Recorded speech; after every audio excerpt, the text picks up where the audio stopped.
احتراف مواجهة السكوادات ليس يعتمد على المهارة فقط يا جدعان، اهم حاجة الذكاء. هنا فاضل سكواد ضدي وانا لوحدي دمجوني، قدرت ان انا احط على نفسي بتلجة. وهنا يجي مهمة الادوات اللي معاك وانت هتعرف تستخدمها.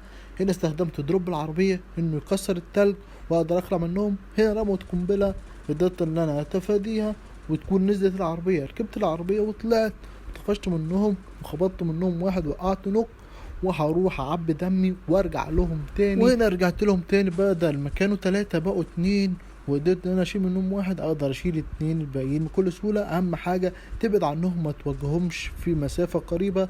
هنا وقعت واحد نوك، التاني هيتلخبط هيبش عليك تقدر تجيبه بكل سهولة. زي ما شفنا كده يا جدعان في المقدمة وفي العنوان، جبتلكوا النهاردة ازاي تواجه السكواد لنفسك وتشيل السكواد بكل سهولة وبأسهل ما يمكن يا جدعان.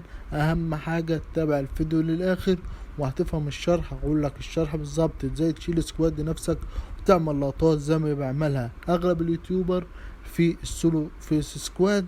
ويلا بينا يا جدعان هنخش في الشرح العملي ونقول لك على الاخطاء اللي بتقع فيها وازاي تصلحها في مواجهة السكواد.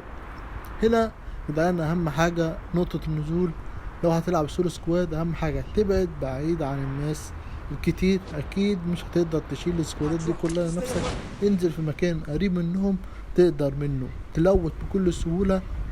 اول خطأ يا جدعان كله بيقع فيه وهو مواجهة السكواد وانت اوبن من غير اي كفر، زي ما انا عملت كده في اللقطة دي. واجهت 2 وانا اوبن قدروا ان هم يجيبوني بكل سهولة. الحل الصح يا جدعان ان انت وقعت منهم واحد زي ما حصل كده انضرب عليك من ورا. اهم حاجة يكون عندك خطة الهروب. هنا تيجي مهمة تاتسويا، شخصية تاتسويا اللي هي بتجري معاك بسرعة وتزود سرعتك. هنا قدرت ان انا اخلع من السكواد كله وقدرت ان انا اعبي دمي والف لهم تاني واغدرهم زي ما انا عملت كده.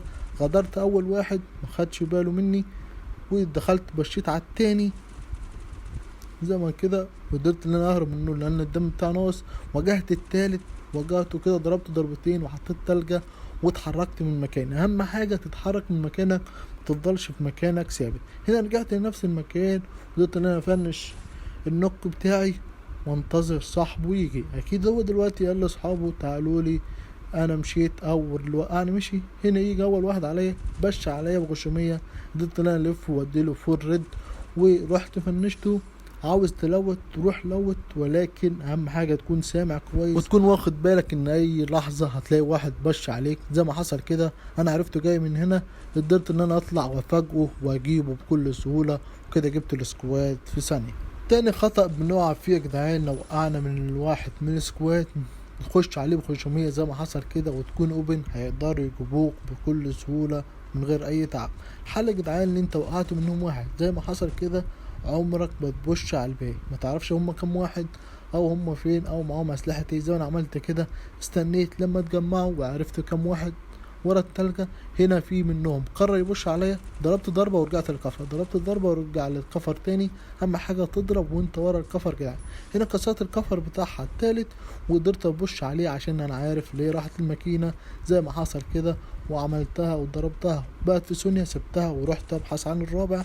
ودي الرابع اديته ضربتين في هيد شوت كده. قررت ان انا اخش عليه واكمل اللقطة، ولكن اهم حاجة تكون واثق من نفسك انك تقدر تشيله بكل سهولة يا جدعان زي ما حصل كده. وكده يا جدعان جبتلكوا اهم النصائح والاخطاء اللي بتقع فيها وانت بتواجه السكواد عشان بعد كده ما تقعش في الخطأ ده، تقدر تواجه السكواد لنفسك وتشيله بكل سهولة.